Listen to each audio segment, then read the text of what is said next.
Mungkin pertanyaan pertama Pak, apa tanggapan Bapak mengenai organisasi mahasiswa yang ada di fakultas kita dan apa harapan Bapak ke depannya? Saya melihat ya organisasi kemahasiswaan mahasiswa di Fakultas Ekonomi khususnya itu saya melihat belum optimal ya. Untuk itu kita harus optimalkan.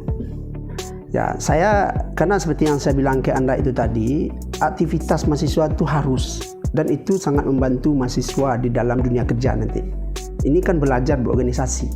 Ya, tanpa di kampus di mana lagi Anda belajar? Kalau sudah tamat itu siap tempur kan gitu. Maka saat sekarang seperti yang saya ada bilang tadi, dari sisi fasilitas saya terus terang tidak memadai. Yang pertama.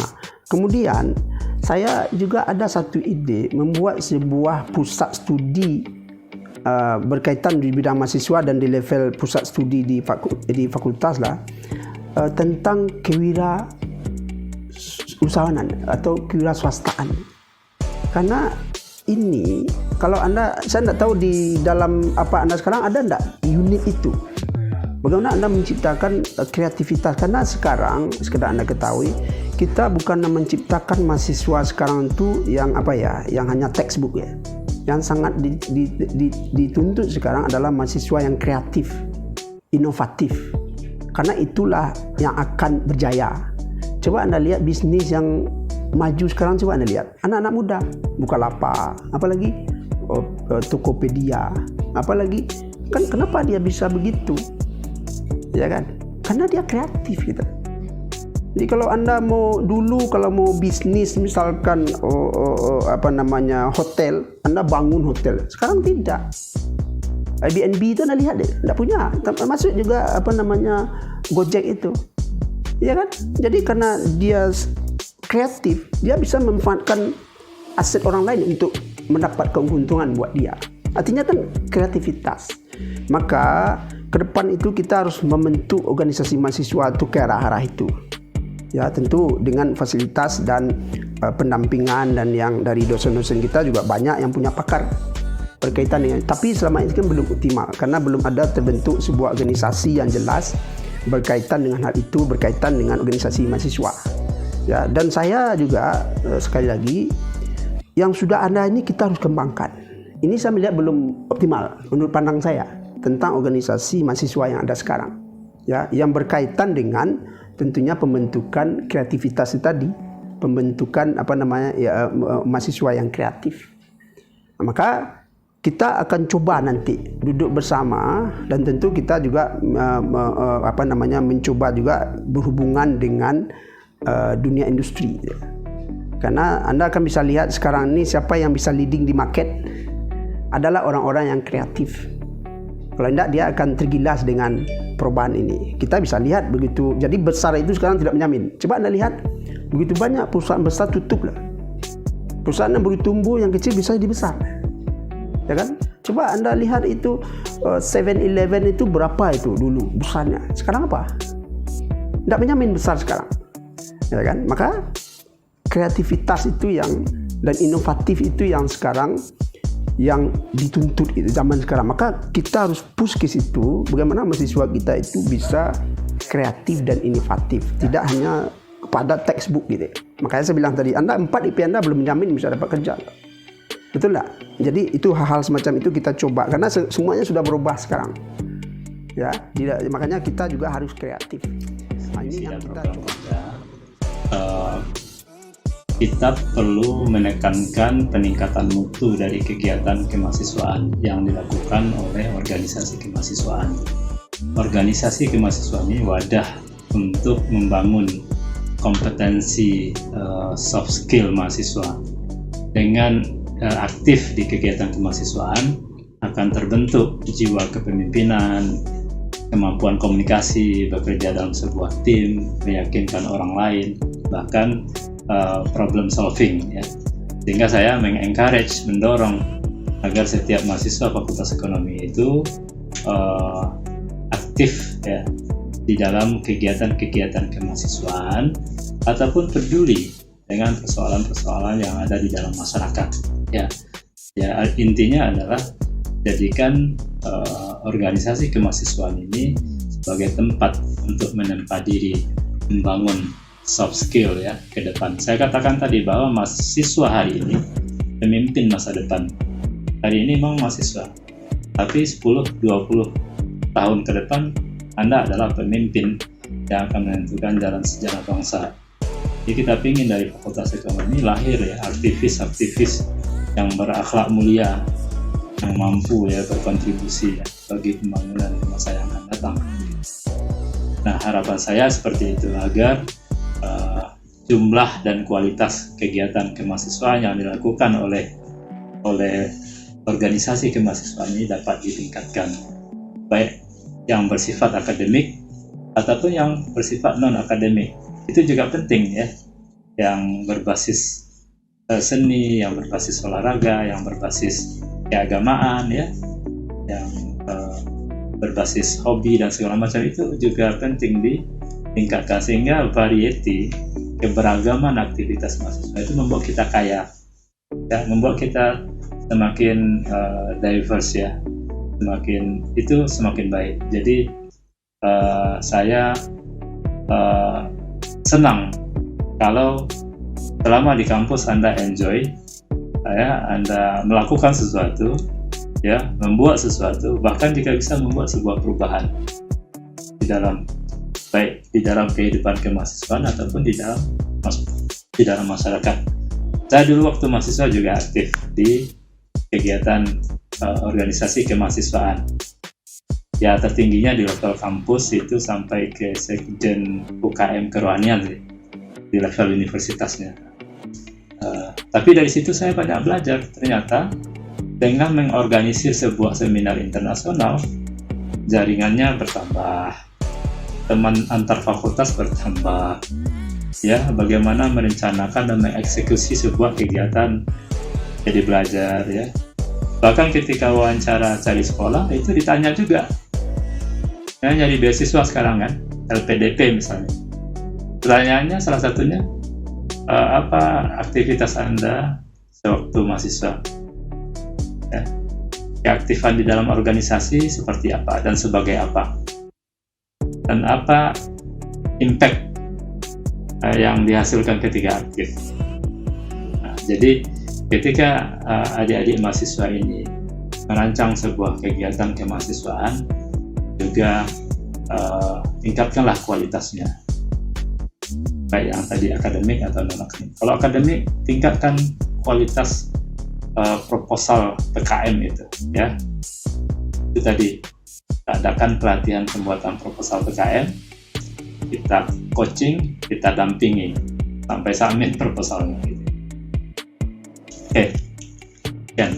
Jika Bapak terpilih nanti menjadi dekan dan dihadapkan dengan kondisi pandemi yang masih berlanjut dan mengharuskan perkuliahan secara online, apa langkah Bapak khususnya di Fakultas Ekonomi dalam menghadapi hal ini? Ya, kita harus menyiapkan Business Continuity Plan (BCP) agar proses pembelajaran, penelitian, dan pengabdian tetap berjalan.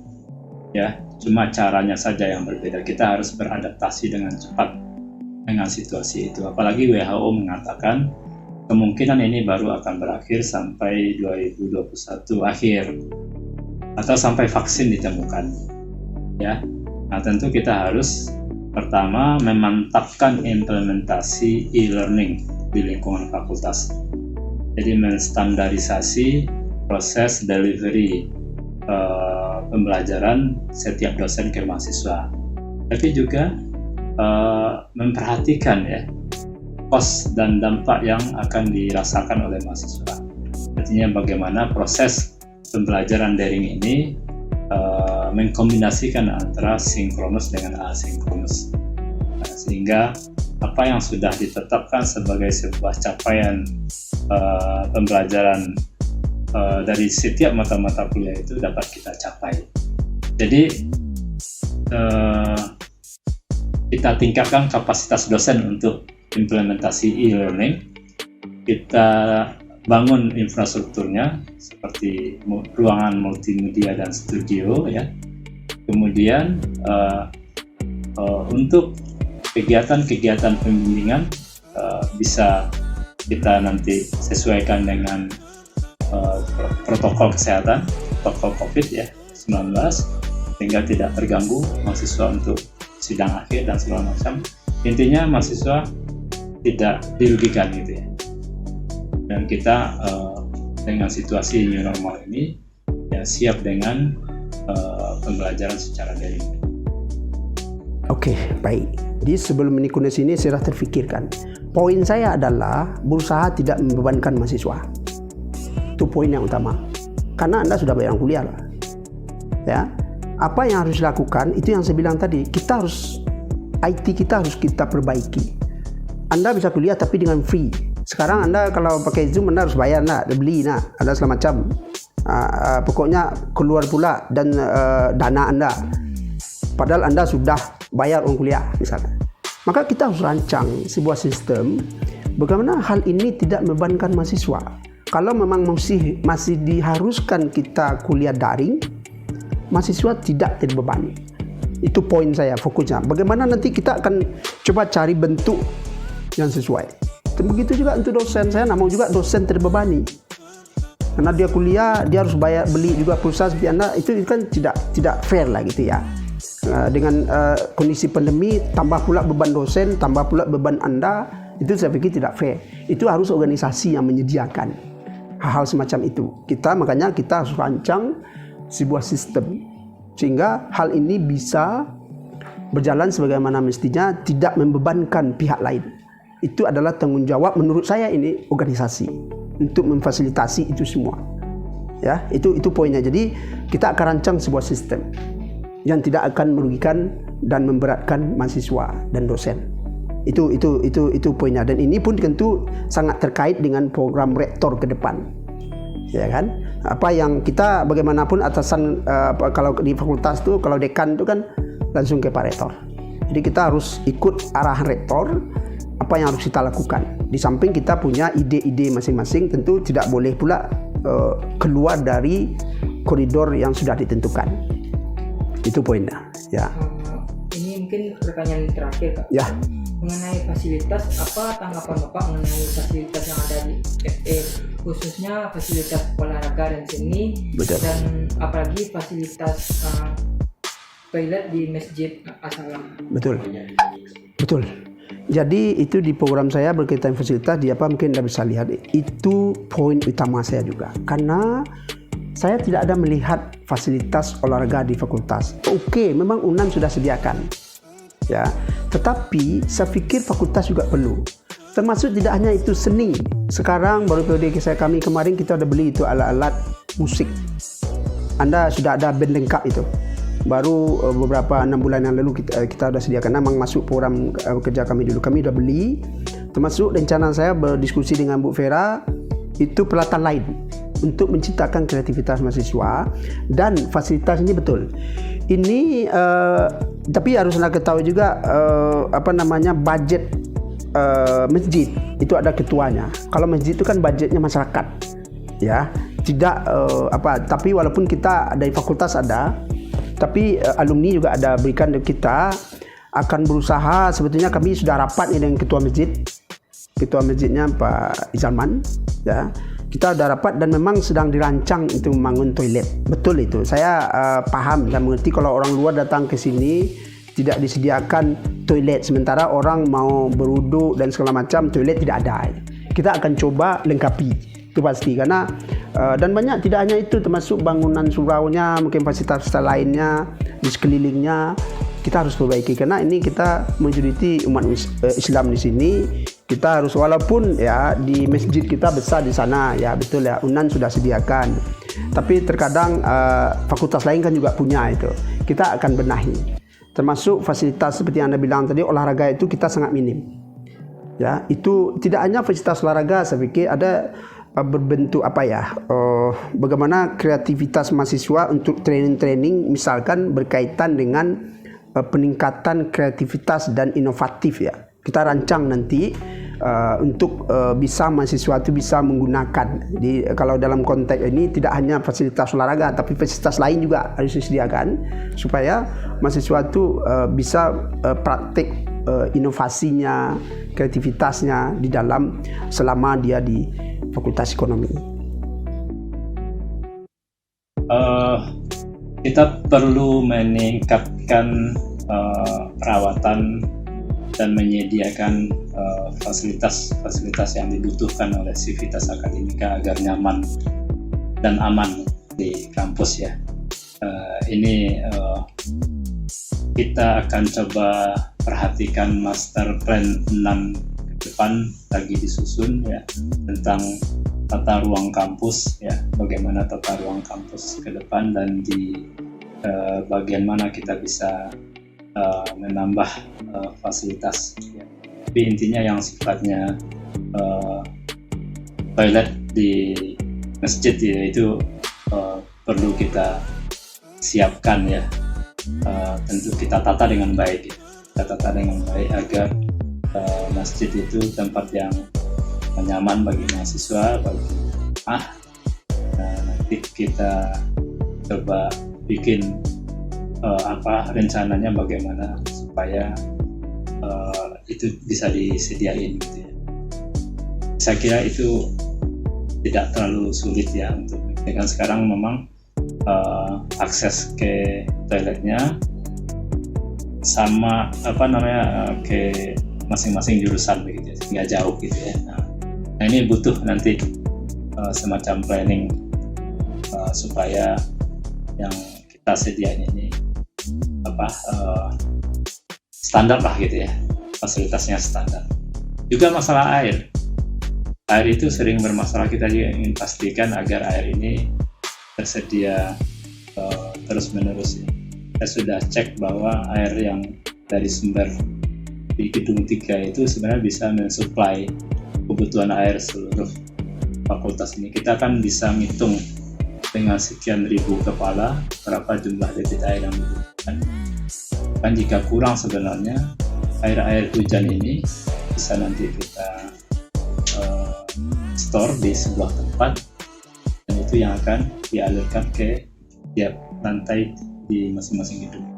Tapi katanya dari informasinya itu sumber air yang ada di gedung 3 itu cukup untuk mensuplai kebutuhan air ke 3 gedung ini. Tinggal kita pastikan instalasinya.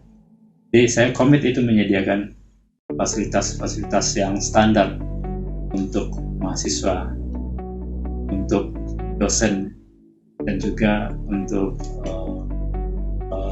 tending. Nah, terkait sarana olahraga ini memang kita harus ngeliat dulu rencana tata ruang kampus UNAN ini, karena tidak bisa kita begitu saja membangun gedung baru sarana tertentu. Tapi konsepnya kita ini kan sharing facility ya, sharing facility. Jadi facility yang selama ini dikelola oleh UNAN itu kan dapat diakses oleh mahasiswa kita kan, apakah itu lapangan basket, lapangan futsal ya, lapangan sepak bola, badminton, tenis court ya. Ini kan sudah tersedia, dan itu sharing facility untuk seluruh mahasiswa UNAN, karena tentu tidak efisien misalnya fakultas kita menyediakan semuanya untuk mahasiswa Fakultas Ekonomi, tapi universitas sudah menyediakan itu dan mahasiswa kita mendapatkan akses dari fasilitas tersebut.